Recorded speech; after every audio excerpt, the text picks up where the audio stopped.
about 13 points in the green. We'll continue to take a look at it throughout the trading day. And we are now going to continue to bring you some other live events that are popping up. Hi, everyone. Mike Page here. I'll be with you for the next several hours, bringing you these latest top stories and live feeds. Coming up in moments, we'll be taking you out to Wisconsin, where Vice President J.D. Vance will be talking about manufacturing, thanks to the one big beautiful bill that President Trump signed into law there in July. So we'll be taking you to that. Also, we're keeping an eye out in Minnesota, where lawmakers will be discussing gun violence in the wake of the tragedy that happened yesterday and the Minneapolis school shooting. In the meantime, let's take it back out right now to Sacramento. We do have California Governor Gavin Newsom talking about crime in the state and ways to reduce it. Let's listen in. Teams, those allied agencies obviously play a significant role in driving those numbers down. So I think it's just important to note that even though the governor is being bashful and saying, you know, we don't spend all our time here, our teams do. The people in the community should be feeling that impact of improved safety out there, no doubt. But to the governor's point as well, these issues related to crime are very much connected to what our streets look like. Not only do I have the responsibility to support Commissioner DeRee, also have oversight and support of Caltrans as well. Caltrans has a big responsibility in making sure that our rights of way, more than 50,000 miles in the state, are clean and open and safe, and dealing with issues related to people experiencing homelessness and encampments and litter, Clean California, all those things. Governor's spearheaded to levels that we've never seen before in a state in his tenure, with funding and policy support. And so we're going to continue to do that work as well. Beyond CHB, Caltrans is going to continue to be focused and stepping up in cities like Oakland and San Francisco, Bakersfield, San Diego, LA, to make sure that where we're seeing high numbers of litter or possible encampments, we're cleaning those up. And not just cleaning up encampments just to disperse people, but to make sure that they have long-term housing and care that they need as well. It's very, very important in the work that we do. We're not just going out there and cleaning up our sidewalks and clearing people out of their way. We're making sure they're connected to the continuing services that they may need as well. So with that, again, Governor, thank you for your leadership on this. Commissioner DeRee, the CST effort here, hoping that it sees much success in the months to come. Yeah, no, look, and the leadership is shared across the board. And I want to just highlight the mayors in particular that have been extraordinary partners in this effort. And it's a bipartisan effort. We're moving in Republican communities, Democratic communities, but we're all moving in the same direction. And that's the spirit we're bringing to this this expansion of our existing program, and want to maintain that momentum and do it on the basis, I think, of what the Commission.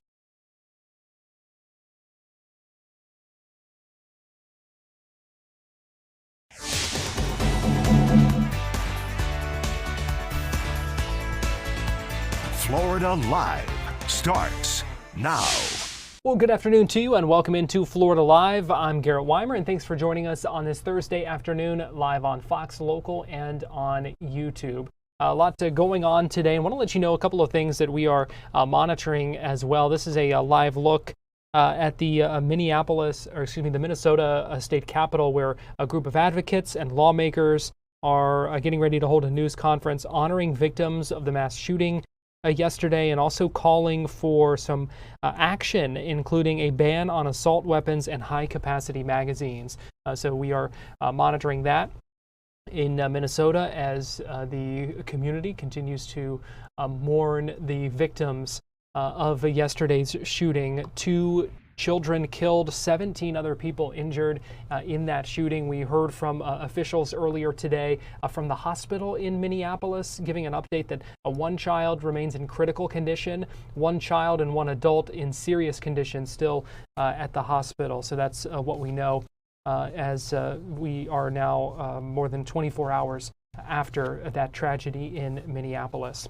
We begin our show today, though, with developments out of Apalachicola, where Attorney General James Uthmeier held a news conference earlier today talking about a child predator sting operation. They called it Operation Summer Hurricane. Work with a number of different agencies involved in this, including the Franklin County Sheriff's Office, FDLE as well, and also Homeland Security, ICE, and Homeland Security investigations, because one of the suspects now behind bars is believed to be an illegal immigrant. One of 6 suspected child predators that was arrested as part of this. They're looking for 2 others, all accused of targeting Florida children using online social media platforms. Here's the Attorney General at that news conference earlier today.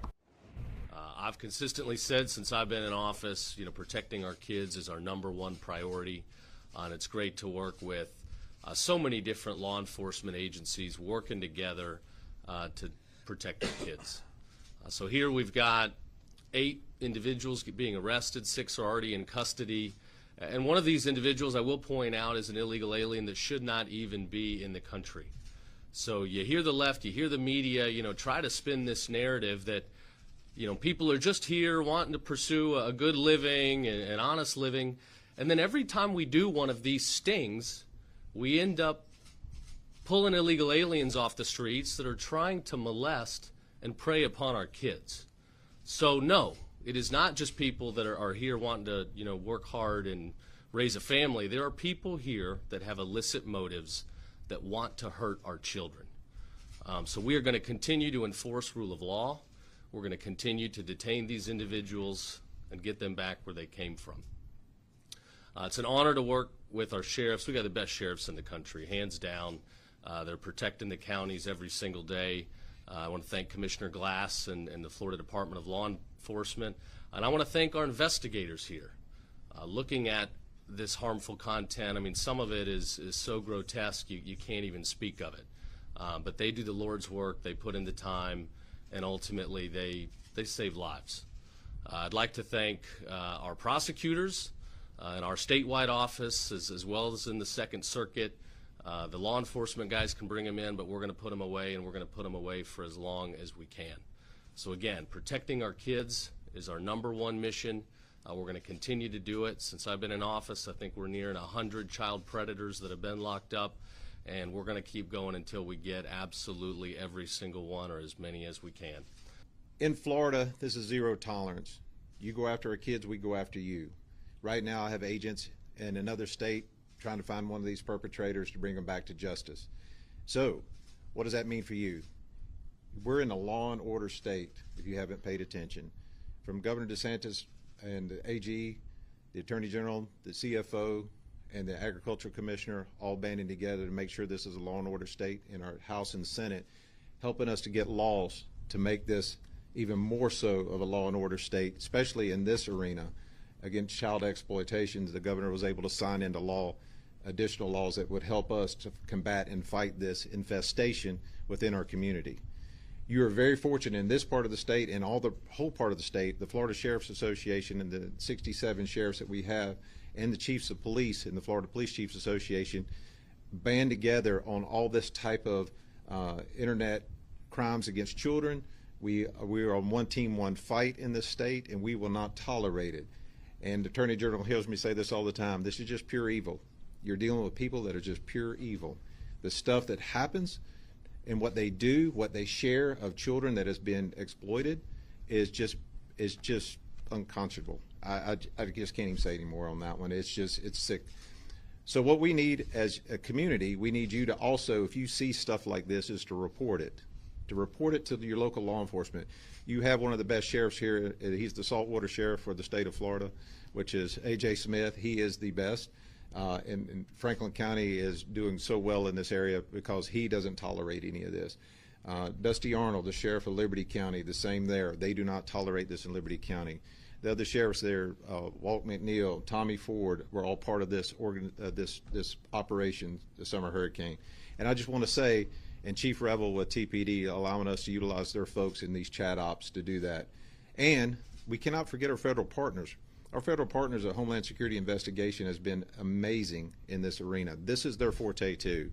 And FDLA partners side by side with them on everything to do stuff not only here, out of state and overseas. They're one of our key leaders here to make sure that we put a stop to this type of activity. But also, too, you can go to FDLE's website. I want you to take a look at the sex offender, sex predator list, and know your neighborhood, know your area, know what's around you and your children.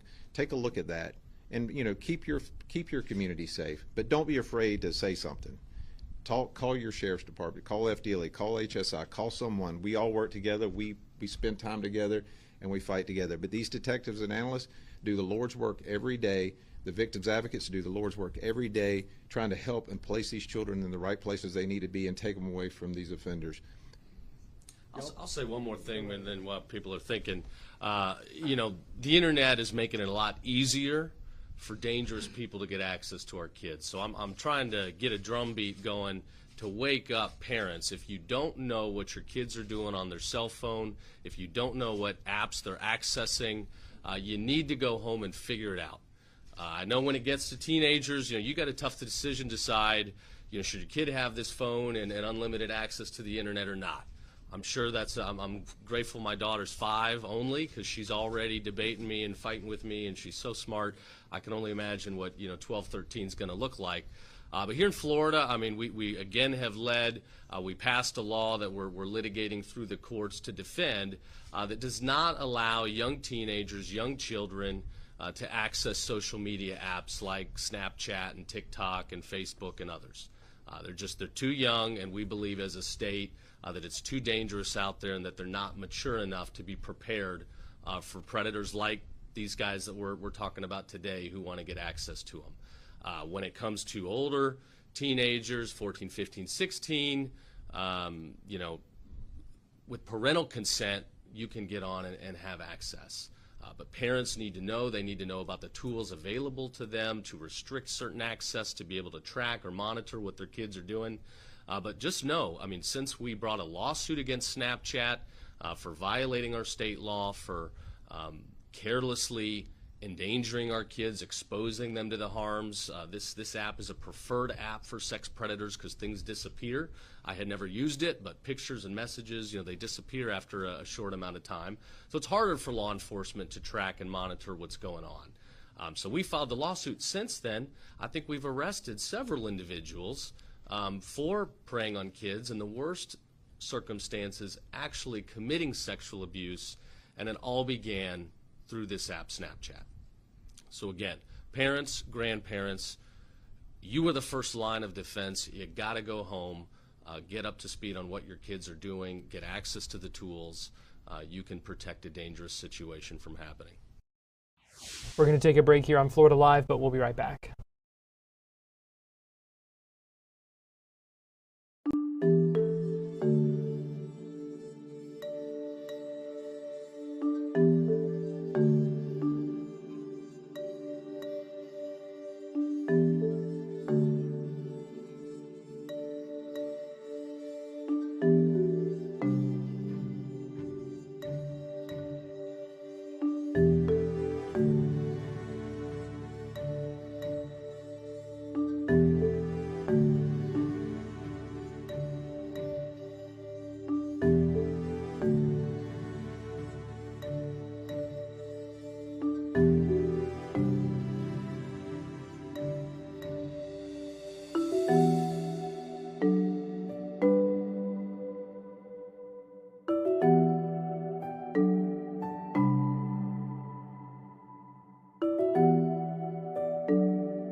Welcome back into Florida Live. I'm Garrett Weimer, and thanks for joining us on this Thursday afternoon, live on Fox Local and on YouTube. It is time now for our Tampa Connection, and for that we go to Fox 13 News anchor Linda Hurtado. And Linda, good afternoon to you.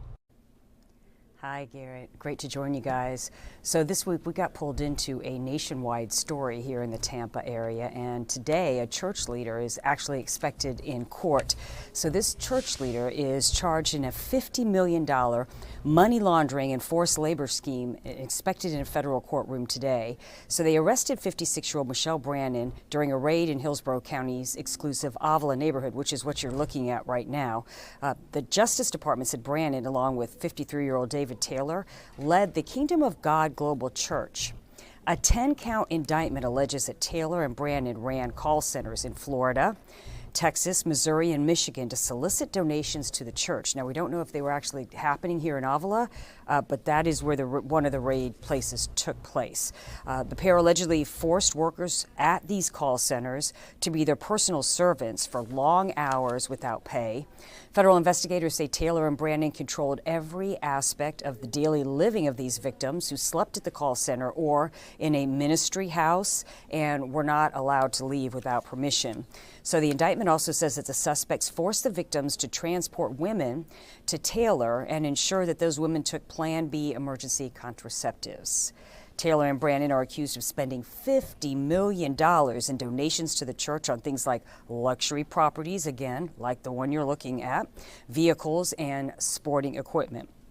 Fox 13 spoke with the president of the Human Trafficking Legal Center, Martina Vandenberg, about the charges the suspects face. In paragraph 11, a very cryptic reference to women being required to use emergency contraceptives. And that's an indication to me that this indictment may not be complete. Well, the FBI also alleges that the victims were forced to apply for federal assistance and food stamps by claiming they were homeless and then turn that money over to the suspects. Brannon is expected in court just minutes from now at 2:30.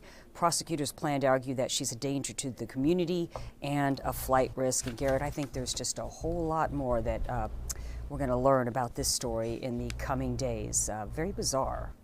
No doubt about that. I am sure you are right about that. A lot that we don't know that investigators aren't letting come out just yet, I'm sure. Yeah, I'm curious too who actually tipped the FBI off. So maybe we learn that at some point as well. All right, another story that we have here in Tampa, drugs and gun arrests. 3 people are facing some serious charges after Tampa police say they found large amounts of drugs and cash at a home.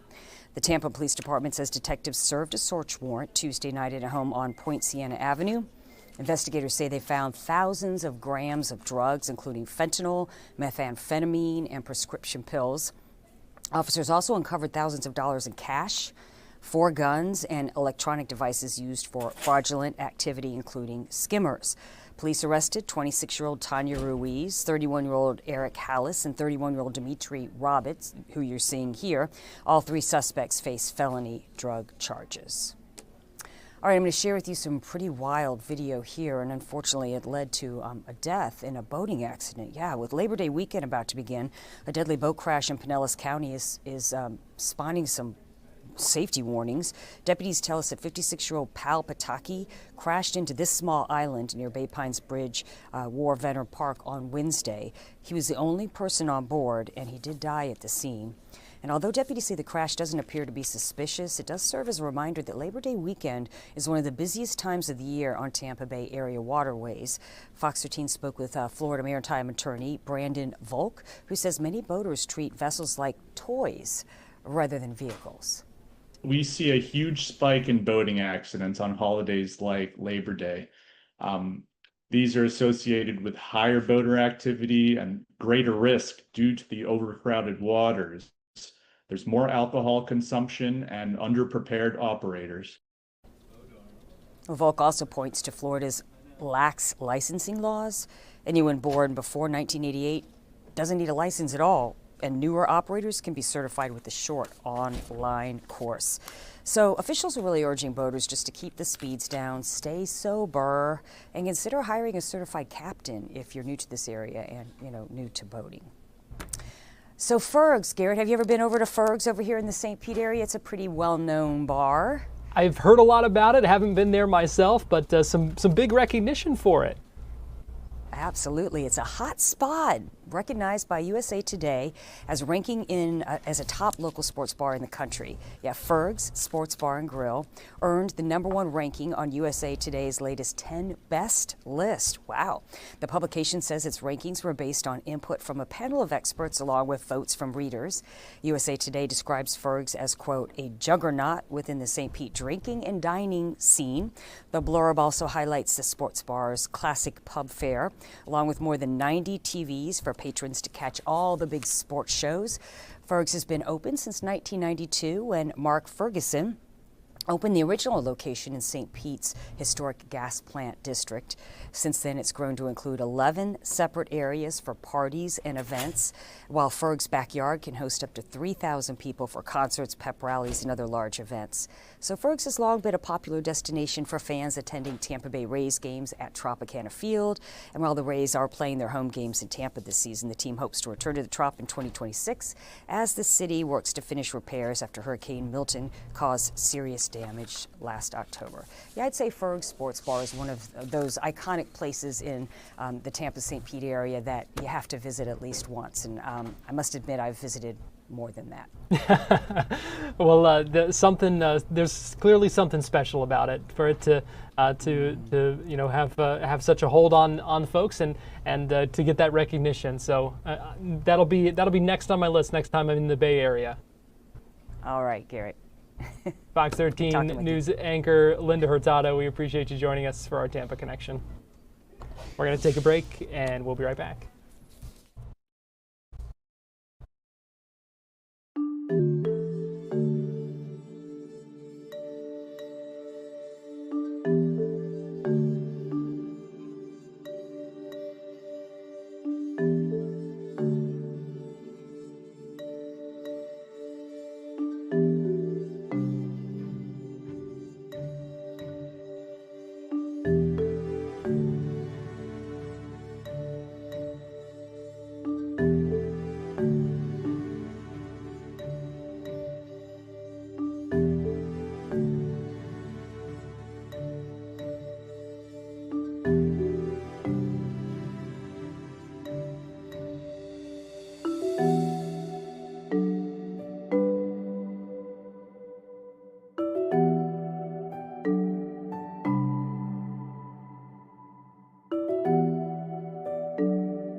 Welcome into Florida Live. This is U.S. Congresswoman Ilhan Omar from Minnesota, a Democratic representative for that area, speaking at this news conference that a number of lawmakers at multiple levels are holding today, the day after 2 children were shot and killed, 17 others injured at a school and church yesterday. Lawmakers today calling for action. We all expect this group to be calling for a ban on assault weapons and high-capacity magazines as well in the aftermath of this shooting.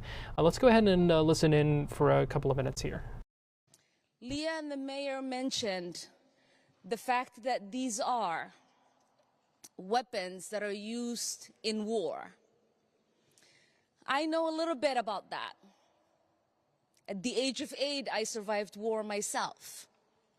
I'd never imagined that I'd come to the United States and be in high school, and that there would be a school shooting, and that I myself and my kids to come would practice school drills on how to avoid being gunned down in one of the greatest nations in the world. There is something fundamentally broken.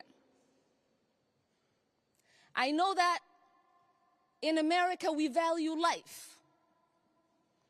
I know that in America we are loving neighbors. I know that in America we are people of faith because these babies that were gunned down were actually kneeling in prayer. But what I do not know is why, uniquely in America, we have the capacity to not change what we know we can.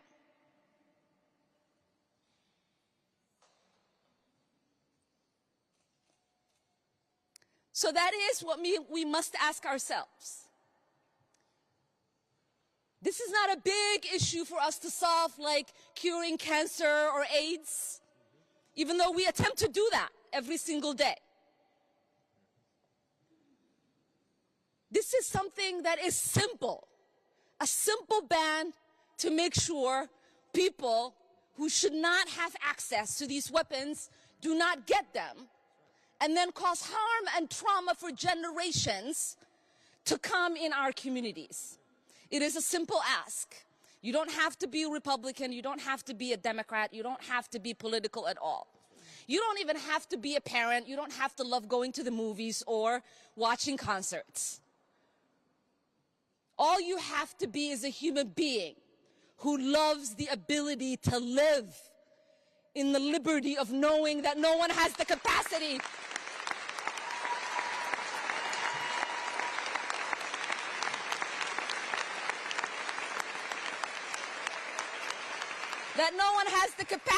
to take your life in seconds with weapons that they shouldn't have access to. And I'm going to call on someone who understands the kind of damage that these kind of weapons could cause to a body, that also understands the trauma that children and families have to live with. This is Dr. Mark Golder, who used to be the former CEO of Children's Hospital and specializes in trauma.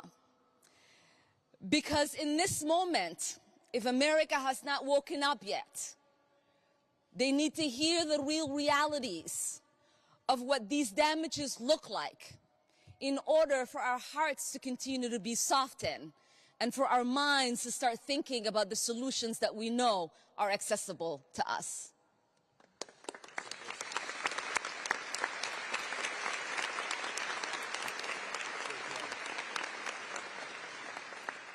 Thank you, Representative Omar. My name is Dr. Mark Gorlick. I'm a pediatric emergency medicine physician, and I want to start by acknowledging the grief of all the children and families at Assumption Church. Every single one of them was assaulted and traumatized yesterday, everyone in that community. And I also want to acknowledge the folks in the EMS system and at Hennepin Health and at Children's Minnesota who took care of those patients. Because I know from my 25 years of practicing pediatric emergency medicine that when you have seen a small body that has been mutilated by bullets, you do not easily or ever get over that. And all the more so because we all know it is entirely preventable. Since 2020, when gun injury became the leading cause of death for children in the United States, since then we have been saying that we are in a public health crisis. And we are. But too often we are putting the emphasis on the word crisis instead of on the word health. This is a health issue. This is not a criminal justice issue or a policing issue. This is not a constitutional law issue. This is not a moral issue. It is a health issue. Children are being injured and killed They're being injured and killed by bullets coming out of guns fired by people in a social context. And a public health issue requires a public health approach. Centuries of public health research and experience tells us that we have to address all of those factors. In this case, starting with the lethality of the gun and the bullet. Now, the mechanics of this are pretty simple, as Representative Omar said. It's simple. More bullets fired with more force, more injury. Fewer bullets fired with less force cause less injury. It really is that simple. This is a news conference in Minnesota continuing as advocates and lawmakers are pushing for some change and some action in the aftermath of the mass shooting yesterday in Minneapolis. We will keep monitoring this. If you'd like to listen in more, you can find more coverage right now on Live Now from Fox. We're going to take a break here on Fox 35 News Plus, but on Florida Live, but we will be right back after this.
Welcome back into Florida Live. I'm Garrett Weimer, and thanks for joining us on this Thursday afternoon, live on Fox Local and on YouTube.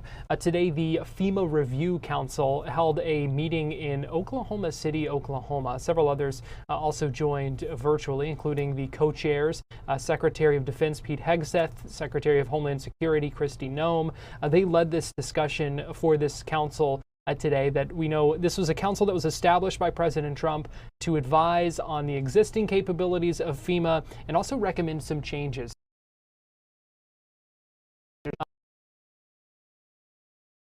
The structure of FEMA when it comes to disaster recovery and response, and putting more of that burden on states and providing them some federal funding for that. Now, earlier this week, more than 180 current and former FEMA employees signed a letter criticizing cuts to FEMA.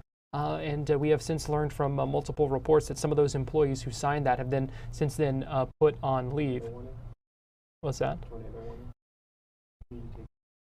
We are in a tornado warning right now in Flagler County. I'm just getting word from my producer here, and so we will go into weather coverage here in just a minute on Fox Local as soon as that begins. We are standing by for that, so just want to let you know there is a tornado warning in Flagler County. I just want to alert you if you are one of our viewers there, and as soon as our meteorologists get on the air with updates on that, we will bring that to you so that you can continue tracking. Let me see if I can at least, in the meantime, pull up some of our radar here, see what we have available at the moment. Just bear with me here.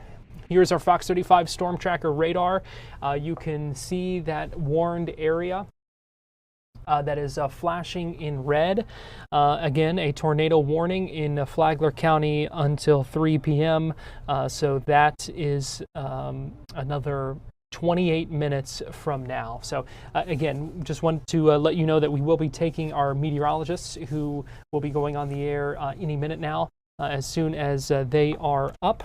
And so that will interrupt our current Florida Live feed here on Fox Local at this time. So I just wanted to let you know about that. Meanwhile, we are continuing to learn more about these changes to FEMA. We heard from a number of officials from earlier today speaking as part of that FEMA Review Council. It looks like we are getting ready to take the air here. Fox 35 Storm Team meteorologist Laurel Blanchard. Let's go ahead and listen in. Currently in Flagler County, this is expiring at 3 p.m., so we're just going to continue watching this. Right now, we're seeing a good amount of lightning just south of Palm Coast. So right now, Palm Coast, Beverly Beach, Flagler Beach, and areas of Bunnell and Flagler County are currently under a tornado warning. We've been seeing the sea breezes collide, and as this storm kind of picked up, we were seeing a little bit of rotation within this storm. So we're going to continue to monitor that as we head through the next couple of minutes, because again, this storm continuing to make its way down towards the southeast. And so with that, right now in the area, Beverly Beach and Flagler Beach, if you are in those two areas in particular, make sure you are finding that shelter, stay calm. You have a couple of minutes, but overall, make sure you act quickly. Try to get within an area that's in the center of a building. So in a bathroom, in a area that is nowhere where you can't really see any windows or doors. Try to stay calm. Again, where we usually see with these storms, they pick up quick, they have a little bit of rotation, and then they slowly start to fizzle out. So just make sure, again, you are staying weather aware. Try to stay calm. If you're in areas across Beverly Beach, Flagler Beach, or areas over the I-95 corridor, if you're close to there, make sure you are being careful and just making sure you are taking the right precautions with that. I'm going to go take a look at one other thing here on our radar just over at the corner. If we can switch over to our satellite image right here. Taking a little bit of a closer look, we can see with that storm right here. Again, this is a tornado warning in effect until 3 p.m. Taking a little bit of a closer look, we're seeing that area right here with that rotation. So let me actually take off this warning real quick.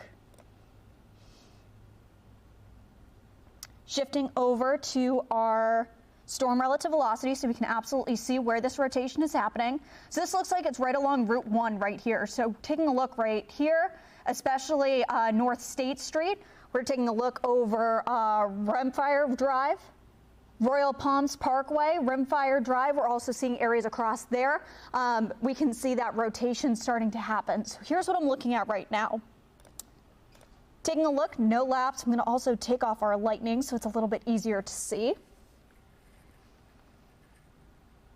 We can see right here over Rimfire Drive, Royal Parkway Farms, Otis Stone and Hunter Road. Also, again, U.S. Highway 1, we're seeing that rotation right here. So this is what I'm looking at. This is, again, the rotation of this tornado warning that we're keeping an eye on.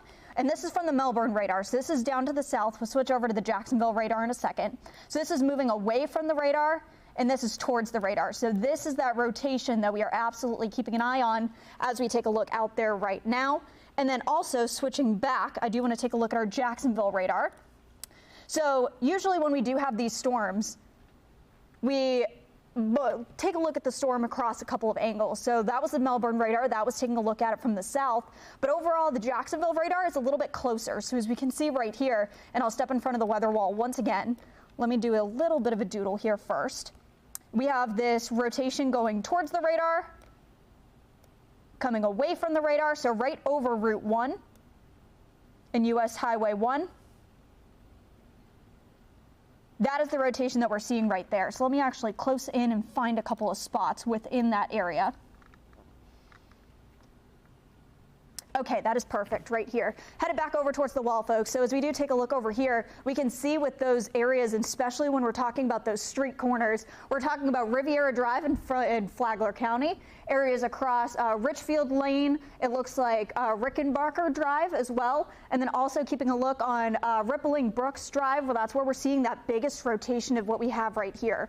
So what we're really looking for with this storm wind right here is that rotation. So it's the red and the green directly with each other. And right now, again, this is a tornado warning in effect until 3 p.m. for parts of Flagler County. But these are the areas that we're keeping an eye on in particular with that. So again, if you're in Riviera Drive and areas across Flagler County over towards Rimfire Drive, Richardson Drive, anywhere between like these little stop roads right here, Richmond Drive, Richland Lane, Richfield Lane, those areas, make sure you are taking cover. So I'm going to reset just a little bit, heading back over to our weather pod here, but those are the areas that we are keeping an eye on at the moment as we take a look out there right now. Taking a little bit of a backtrack again, doing a little bit of a reset. We are keeping an eye on a tornado warning in effect for parts of Flagler County. We can see right here, tornado warning in effect until 3 p.m. And taking a look at our reflectivity, we have a good amount of rotation right here, as well as the possibility of a little bit of hail as well. So something that we're going to be keeping an eye on as we head through the next couple of minutes is going to be that possibility of that potential of that rotation. So again, tornado warning in effect until 3 p.m. for Flagler County. Again, if you're in Palm Coast, you are in the clear. Painters Hill, Beverly Beach, Flagler Beach, make sure you are getting in some shelter. So the biggest thing that we can advise right now, if you're in any of these areas, especially just off to the west of I-95, if you're on Belterre Parkway, Rimfire Drive, Old Kings Road, as well as City Place.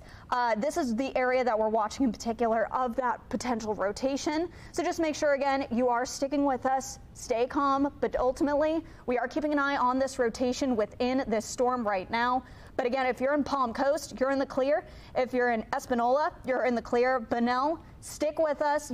Looks like you're not in the area of that main rotation. However, it does look like that we are still seeing that heavy rain that's going to be coming your way. But heads up, if you're in Painters Hill, Beverly Beach, that's where that storm is headed to. So I'm going to reset just a little bit so we can actually track this thing. Backing up ever so slightly again, if you're just joining us, we're keeping an eye on a tornado warning that's in effect until 3 p.m. And then as we take a look at the next couple of minutes, we are going to be seeing the storm continuing to track towards the southeast. So as we do also take a look, this is again in effect until 3 p.m. Something that we're going to be monitoring within the next couple of minutes is again that rotation that we're going to continue to monitor. And then as we also head through the next couple of minutes as well, the possibility of extremely heavy rain coming our way, especially as we take a look Beverly Beach and to Flagler County coastline. So something that we're going to continue to monitor. I'm giving a quick check to our National Weather Service chat at the moment, seeing if they have anything to say about this, and especially where we're seeing the worst of the conditions at the moment as well. So here across, and again, this is using our Jacksonville radar to get the best view of what's happening at the moment. Okay, so they're specifically talking about the I-95 corridor is where we're seeing that intense rotation. So I'm going to back up ever so slightly. Here's what we're looking at. And if we could, folks in the back, let's see if we can try to use the pod on this one. Using that interaction on our Lynx 3 camera.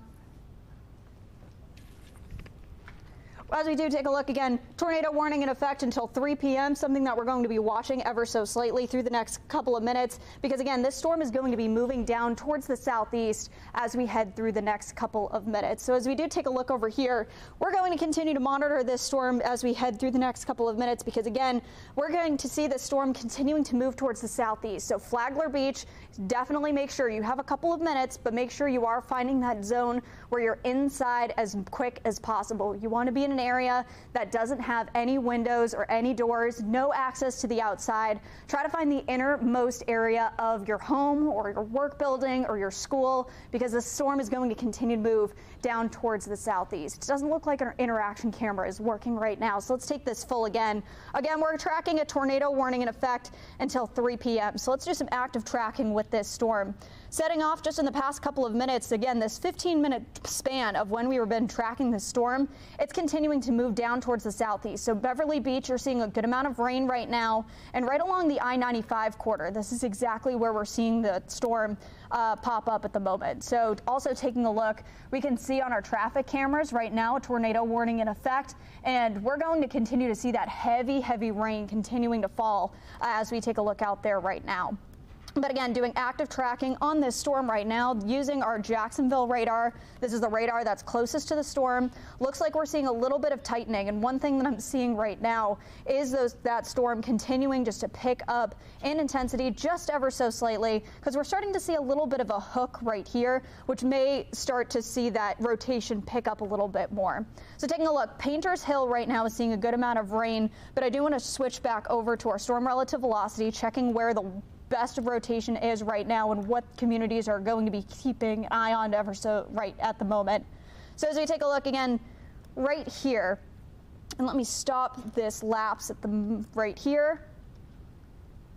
East Moody Boulevard, Egan Drive, Central Ave, East Moody Boulevard. So this is exactly where I'm keying in on right now. This is what we're really focusing in, is this rotation right here. And we're still seeing that couplet. We've been seeing this couplet for about 5 minutes now of where we're seeing that towards the radar and away from the radar. And again, this is Jacksonville. So Flagler County is south of Jacksonville.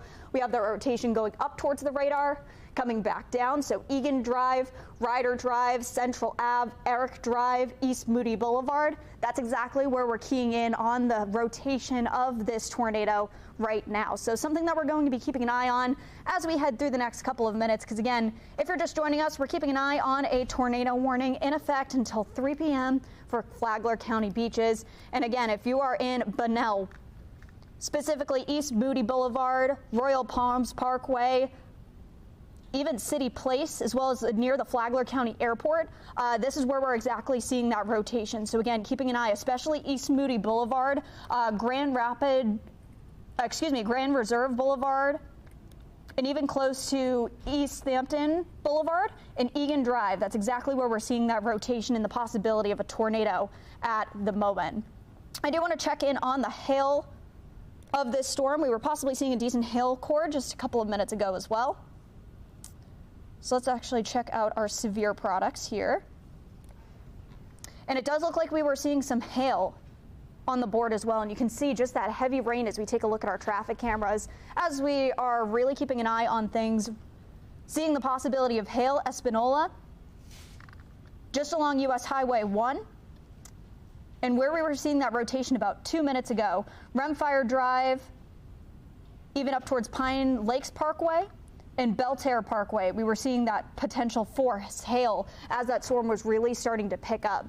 So as we were keeping an eye on this storm, it was under a special weather statement, did not go into a severe thunderstorm, but it doesn't necessarily need a severe thunderstorm in order to amp up to the potential for a tornado. It just needs that rotation. It looks like we're still seeing that right now. So a little bit of radar lesson for you right here. What we're seeing right here at the moment is that heavy rain, basically from Espanola all the way to Painters Hill, seeing that possibility of hail right along the I-95 corridor and US Highway 1, right in between the two. And I'm also seeing still that little bit of a hook. So with that, even though this is the worst of the precipitation right now, it does still seem that there's a little bit of an inflow boundary right here, and that's what's going to continue to provide that little bit of rotation, and that's something that we're going to check next. So taking a look, we're even backing up a little bit more. We're seeing those afternoon and evening storms really starting to pop up across the region. And even though we're seeing the storm coming in from the east, we were getting a little bit of an inflow coming in from the west, and that just topped that little bit of rotation that we saw with this storm and what we're seeing in there right now. But if you're just joining us, we're keeping an eye on a tornado warning in effect until 3 p.m. This is for areas of Beverly Beach and Flagler Beach. So if you're in Palm Coast, you're probably still hearing those sirens. Bunnell, you're seeing that heavy rain, and it seems like parts of Bunnell that are closer to the I-95 corridor are still seeing that potential for that circulation. So National Weather Service saying that areas across Royal Palms Parkway is going to continue to still see that rotation. And it's in the vicinity of the Flagler Airport, which we were talking about a couple minutes ago. Looks like it's starting to break up, not seeing that intense circulation of what I was seeing a couple minutes ago. So good news right there. Taking a look back at the reflectivity, and I do want to check back towards the Jacksonville radar. We're still seeing a little bit of an inflow rate here, so that's probably still in that, seeing that rotation, but not as much as what we were seeing a couple minutes ago. So this is a check back at the rotation of what we're seeing within the storm. But right now, it looks like Palm Coast right here, you are in the clear. Painters Hill looks like you're in the clear. Beverly Beach, you're probably feeling a lot of rain right now, but you're in the clear. Flagler Beach, you're in the clear as well. It's mainly Bunnell is what we're seeing right now, still holding that rotation. And again, if you're just joining us, tornado warning in effect for Flagler County until 3 p.m. So we got about 10 minutes left. National Weather Service not saying anything about expiring this quite yet, but we're still going to be monitoring it. And this is right by the Flagler County Airport is what I'm seeing right now. So taking a look right here. And again, this is using the Jacksonville radar. So this is north of what we're tracking at the moment. Here, this is going towards the radar. You can see my pen in orange. And just south of the center city of Bunnell, right along US Highway 1, it's starting to broaden out, which is good. Looks like this storm is starting to weaken, and we'll check that in a second. But that is that core of rotation of what we've been tracking for the past couple of minutes. Popping back to our reflectivity, you can kind of still see it, but not as much. So that area of what we were tracking, that having that little bit of an inflow, just a couple of minutes ago, that hook that seems to have moved ever so slightly right here. That was a little bit more prominent just a couple minutes ago. It does still seem like there's circulation as well as the potential for some hail. So let me clear out my doodles. Backing off, it does seem like that little inflow is starting to fade. Good news right there. We'll check the rotation in just a moment. But I do also want to check the possibility of that hail once again. Looks like hail probability has gone down as well.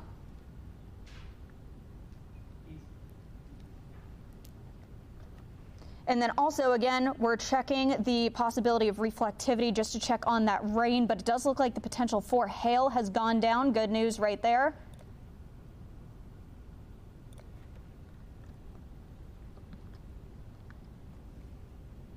And as we do take a look, we're continuing to monitor heavy rain across Beverly Beach, even down towards Flagler Beach. Again, Bunnell is really what the area that we're watching as we head through the next couple of minutes. And Marlisa is in the studio now. So Marlisa, I'll pass it off to you for a hot second. Yeah, Laurel, thanks so much. You're doing a great job. I know that we got this alert in just a short time ago here. I just want to catch everyone up to speed right now. I have the National Weather Service's website pulled up here on my laptop, and this tornado warning was issued earlier this afternoon, and it remains in effect, as Laurel has been explaining to us for the past 10 or 15 minutes or so, that it remains in effect until 3 p.m. This tornado warning is for East Central Flagler County. This warning was issued at 2:35 this afternoon. It came in as a severe thunderstorm capable of producing a tornado and was located right over Palm Coast, moving east at about 10 miles per hour. The Fox 35 storm team has been hard at work here. As soon as we got that alert, they got on the air as quickly as possible. And I want to make note here. Take a look at your screen. That's a camera there along I-95. We are following the storm here. You can barely make out through this camera here. That's how intense the rain is. This is Old Kings Road along I-95. You can see traffic is still moving in both directions, but obviously at a slower speed there. I'm sure that people who are traveling on either side of the highway there may not even know that this warning was issued. It seems like there are no holdups right now. We are slightly south of the previous location here along I-95. You can see that rain just coming down right there along I-95. Again, for the folks just joining us, tornado warning issued for Flagler County until 3 p.m. And we have meteorologist Noah Berggren, who has now stepped into the studio. Noah, I'll go ahead and send things over to you. Yeah, Marlisa, thanks. And shout out Laurel as well for tracking this here for the last few minutes. But Marlisa, the good news here is that there has not been any tornado that's touched down, and this storm has just perfectly interacted with the sea breeze coming in from the Atlantic. So if you're watching us on Fox Local or on your phone, and you're in Flagler County, we still have this tornado warning until 3, so about another 9 minutes. But candidly, we've been looking at this, that we don't have any indication that there's been a tornado that's actually reached the ground. There may have been a funnel cloud a few minutes ago, but right now the rotation would probably be by the L in Bunnell. So if you're anywhere near Mound Grove or on the southern side of Flagler Beach, that's where you should be inside and away from windows. I want to just give you a quick reset here of the entire area. So in the grand scheme of things, on links 1 here, I'll show you the entire region.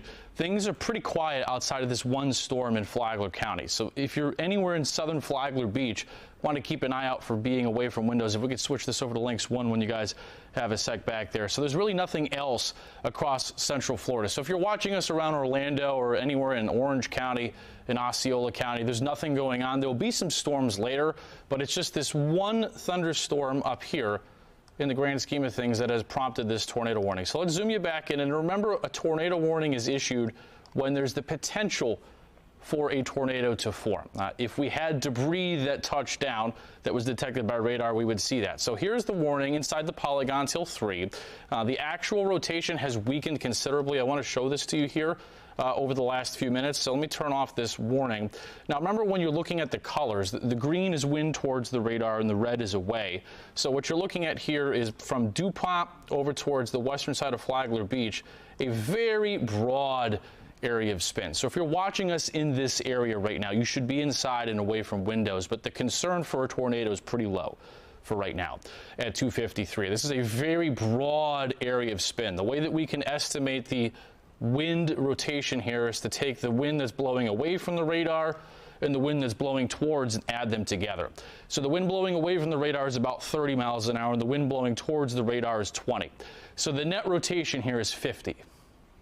That would be a very, very weak small tornado if it were able to touch down. So there still is some spin here, but it's very weak. It's very weak. And we can also look to see if there's been any debris. There hasn't been any yet. So let me zoom this out and show you. So if you're anywhere along Old Kings Road, so right where you see this green and red, right here, that's where the spin is. So in the next couple of minutes, if you're anywhere right along I-95 by Old Kings Road South, definitely want to make sure you're inside, away from windows. We'll keep watching this. So in this zone, I'll track this for you here. This would be the rotation over Caris Trail and DuPont. Anywhere over Seminole Wolds Boulevard, I-95 towards Walter Boardman Road in Mound Grove. That line is the track of where this rotation will go. So if you're up by Painters Hill or in Bunnell, you're clear. There's no concern for any tornado there right now. If you're in the center in the proper Flagler Beach, you're probably safe. There's really no concern there for you right now. So this rotation is right there, tracking towards the beach in the Mound Grove area, about 15 minutes. We'll see what happens. We put a track on this for you so you get some time of arrival here. So right where that spin is, it's moving at about 20 miles an hour. So the way it's going, it'd be in Mound Grove, probably about 20, 25 minutes from now.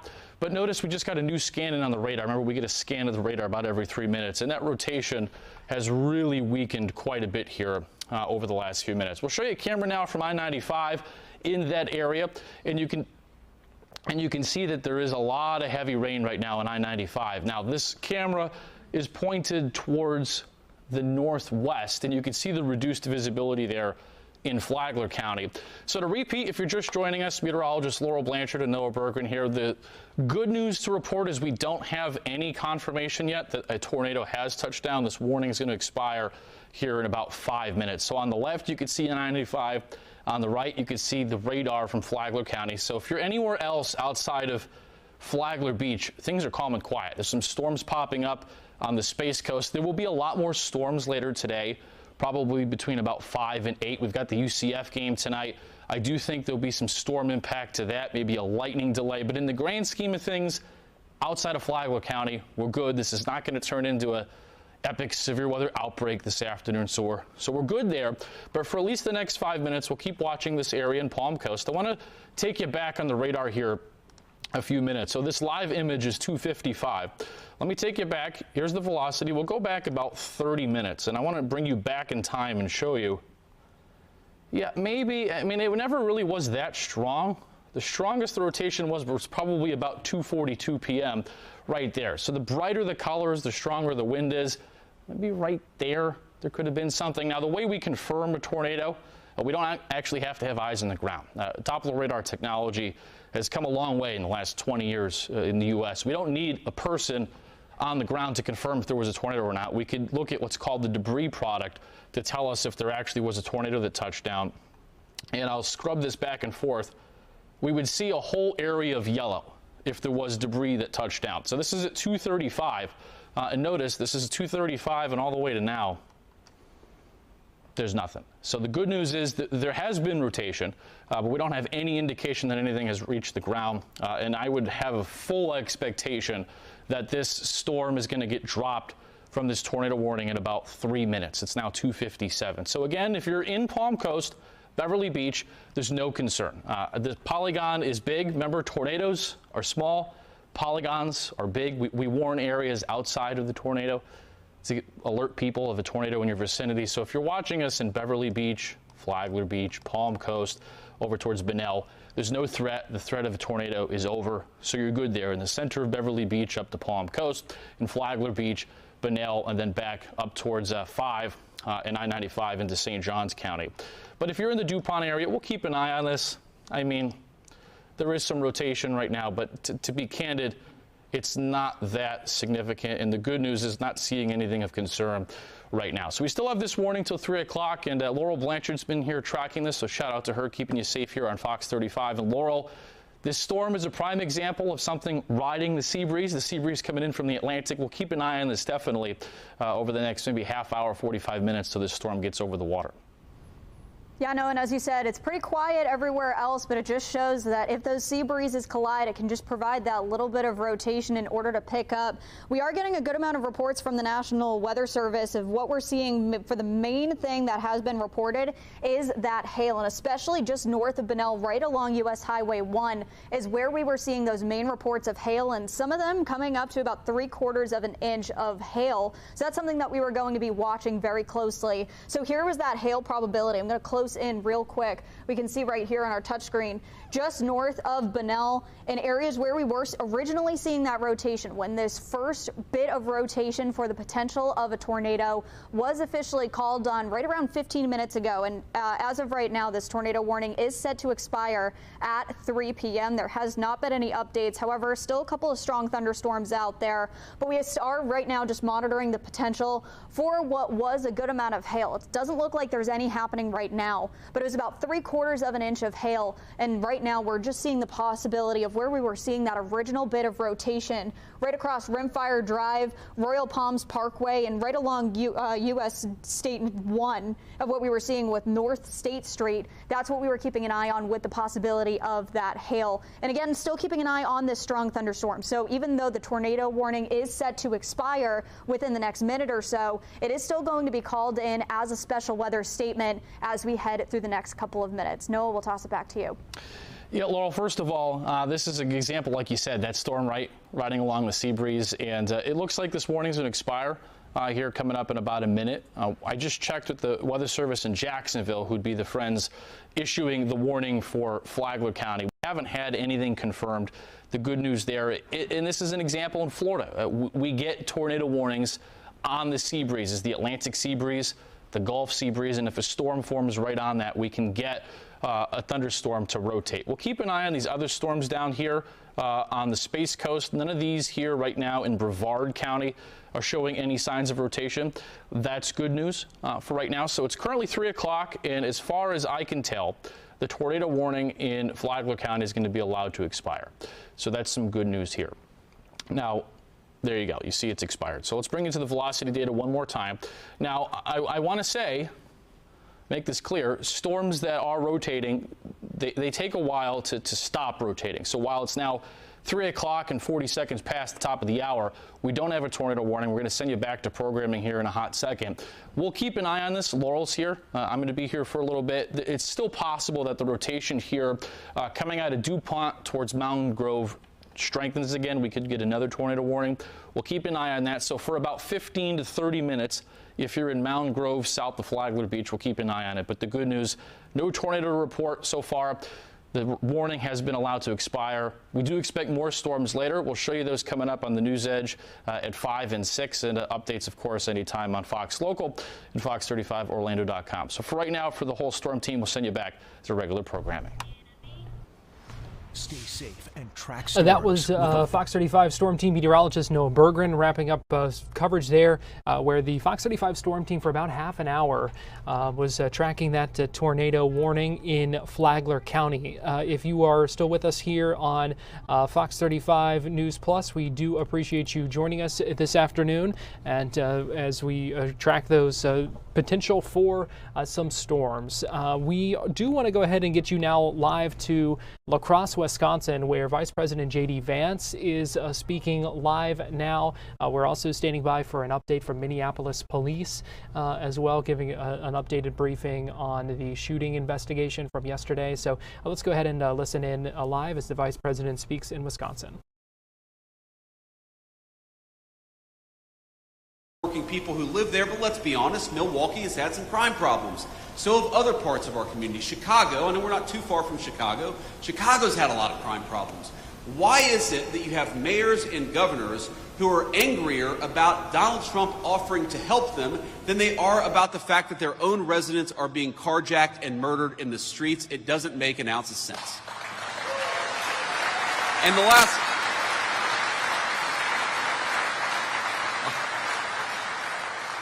And the last point that I'll make about this, sir, is, I'm going to violate the advice I gave to the President of the United States yesterday, because we were having lunch yesterday and the President said, JD, I don't know how I did it. I have actually got the Democrats to come out in defense of crime. And it is crazy. If Donald Trump came out tomorrow and said he really likes puppies, you would have AOC come out and say puppies are terrible. So you have Donald Trump, who has reduced murders, carjackings, and armed robberies in 14 days in Washington, D.C., and now you have national Democrats coming out and saying, oh, well, we love murders and carjackings and armed robberies. Why won't Democrats just use some common sense? We're going to disagree about stuff from time to time. I'm sure Democrats want higher taxes and I want lower taxes. We may disagree about some foreign policy issues, but on this basic principle that murdering people, armed robberies, carjackings are bad, wouldn't it be nice if the Democrats just worked a little across the aisle for once? Next question. Thank you, Mr. Vice President. Matt Smith, WISN TV in Milwaukee. To what you just said, Milwaukee's mayor the other day said absolutely not to any talk of National Guard troops. Would the administration consider ever coming into a city like Milwaukee? Well, again, we want to be invited into Milwaukee. We want to help people. We want to help our fellow citizens. And we think that if you look at the crime rates, if you look at the murders in Milwaukee, if you look at certain neighborhoods where people are unafraid to go out even in the middle of the day, we would love to come and help the people of Milwaukee. But the President of the United States has said he wants to be asked. And that has been his consistent line from the very beginning, that we have an incredible law enforcement capability in the United States. You know what's crazy about crime? Is most of the violent crime is committed by a very small number of people. When we talk about a violent crime problem, we're not talking about thousands upon thousands of people in Milwaukee. We're talking about a few hundred people who probably commit 90% of the violent crime. We would love to come in and help lock up those violent criminals. I hope the mayor of Milwaukee gets some common sense and actually fights for her residents for a change, or his residents for a change, because we would love to actually help cut down on the crime in this community. Thank you.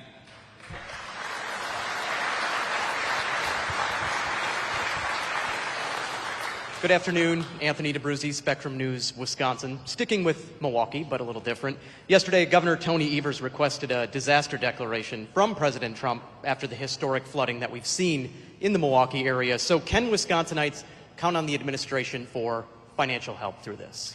Yeah, so obviously, look, we want to help people. We want to help our fellow citizens, and I know that Wisconsin has suffered some serious problems. I have not talked to the President of the United States. I'm not even sure that he's aware yet that the governor has issued that disaster declaration, but I will take that back to Washington, D.C. and make sure we respond to it promptly.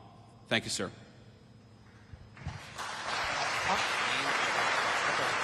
Hi, Mr. Vice President. Daniel Gomez, WEAU in Eau Claire, Wisconsin.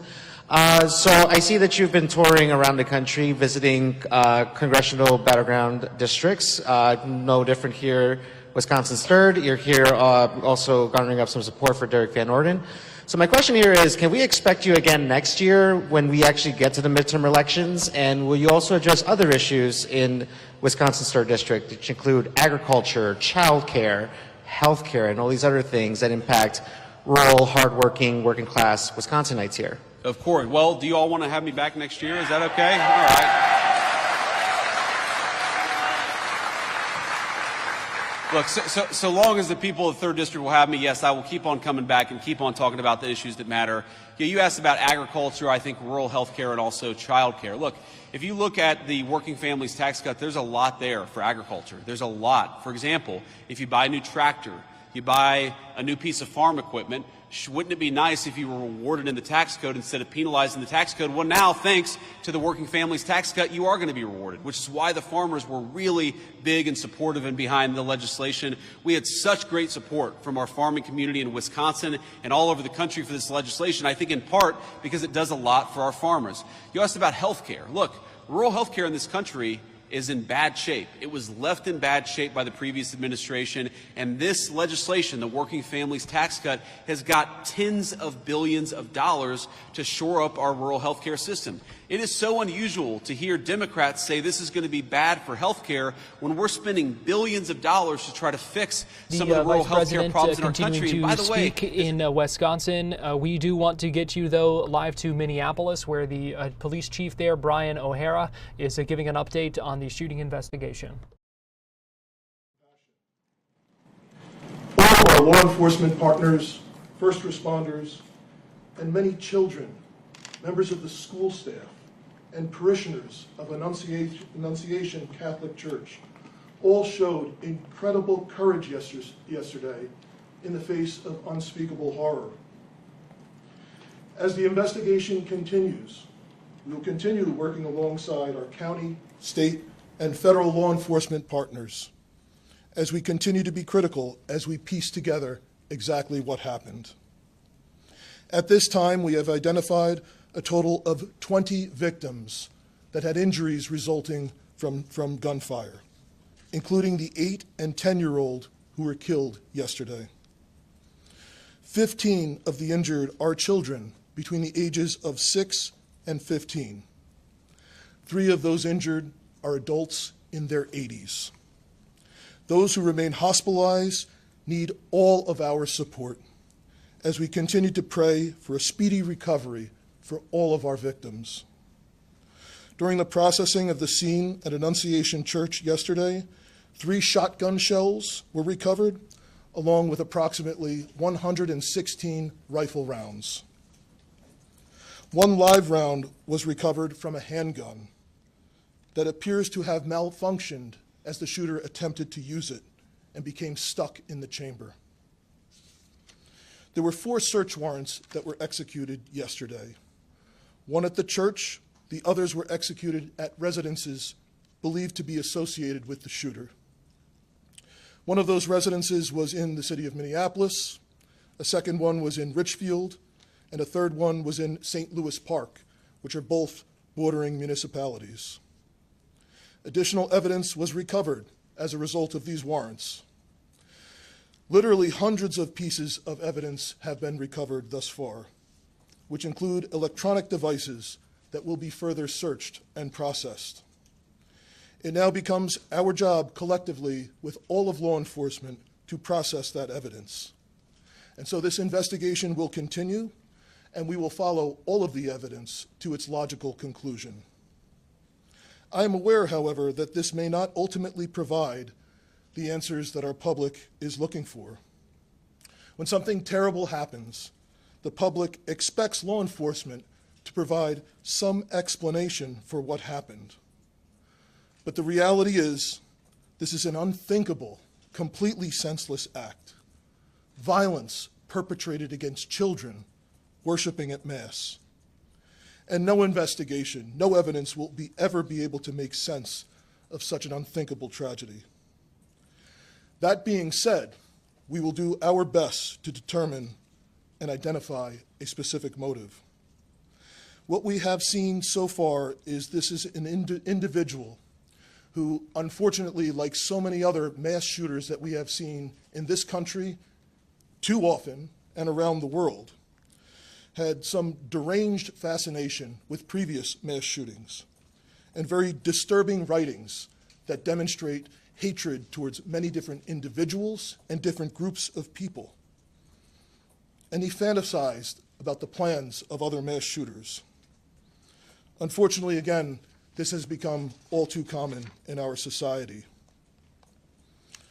That being said, we know ultimately the purpose of the shooter's actions was to obtain notoriety for the shooter themselves. That being said, I have only said the name of this shooter once, and I'm asking members of the media to stop saying the shooter's name. That was the whole purpose of why he did this heinous act, to obtain that notoriety for themselves. As schools in our city are beginning to start this week and next, we are working with all of our law enforcement partners, county sheriffs, state troopers, and surrounding municipalities that are helping the city of Minneapolis as we step up police presence both in and around schools and around all of our houses of worship in the city. Many of our law enforcement partners are also supplementing patrols, and we could not be more grateful. This has truly been a collective effort in partnership with our community. We also must say that we will be forever in debt to all of the doctors, nurses, and paramedics who responded, who are caring for these victims in this incident. I cannot tell you how incredibly grateful we are for all of the love and support that has been pouring in from all around the country, both for the first responders who initially responded, entered that church, and dealt with the unthinkable, and for all of the victims and families that have received that love and support as well. The Minneapolis Police Department and our community have a long road ahead of us to heal, and we need everyone to continuing to show their support after the cameras once again leave this city. I'd like to invite up the Acting United States Attorney for the District of Minnesota, Joe Thompson.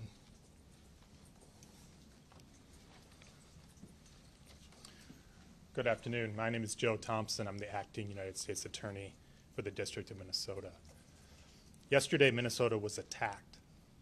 It was an attack, first and foremost, on our children and our families, an attack at a school and in a place of worship. It was also an attack on our city, our state, and our country. The U.S. Attorney's Office, the FBI, ATF, and other federal law enforcement are working with state and local partners to investigate this heinous act. Our investigation is twofold.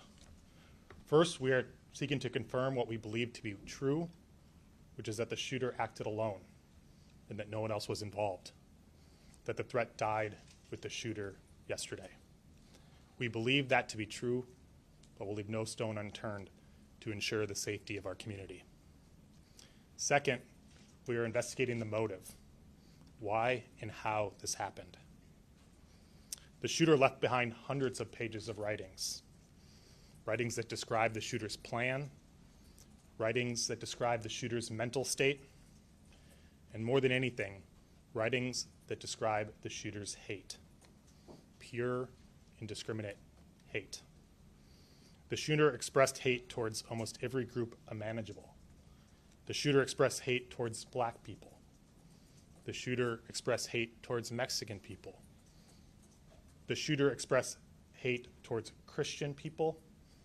The shooter expressed hate towards Jewish people. In short, the shooter appeared to hate all of us. The shooter's heart was full of hate. There appears to be only one group that the shooter didn't hate. One group of people who the shooter admired. The group were the school shooters and mass murderers that are notorious in this country. The shooter idolized some of the most notorious school shooters and mass murderers in our country's history. I won't name them, just like I won't name the shooter. They don't deserve to have their names remembered. As I said, the shooter left behind hundreds of pages of writings. There is a lot to digest, and we'll know more in the coming days and weeks as we've had an opportunity to go through them. But reading them, one thing is clear, and it's going to be hard to hear, but it's important to the question of why this happened. More than anything, the shooter wanted to kill children, defenseless children. The shooter was obsessed with the idea of killing children. The shooter saw the attack as a way to target our most vulnerable among us while they were at their most vulnerable at school and at church. I won't dignify the shooter's words by repeating them. They are horrific and vile. But in short, the shooter wanted to watch children suffer. Yesterday was a tragedy for the city and our state. My heart goes out to the entire Annunciation community. Their loss is unimaginable. I want the state of Minnesota to know that when a tragedy like this occurs, we all stand together. Federal, state, and local law enforcement work together side by side. The FBI, the ATF, the BCA, Minneapolis Police Department, the Hennepin County Sheriff's Office, the Hennepin County Attorney's Office, including their victim advocates who have been working with the families yesterday and today. The list goes on. This has been a tough summer for Minnesota, but I take heart. Hey everybody, thanks for joining us again. We are once again keeping an eye on another tornado warning in effect for Flagler County. This is the second tornado warning of the day, impacting parts of Flagler and Putnam County. So again, we're keeping an eye on this system right here. You can't see the lightning on it right now because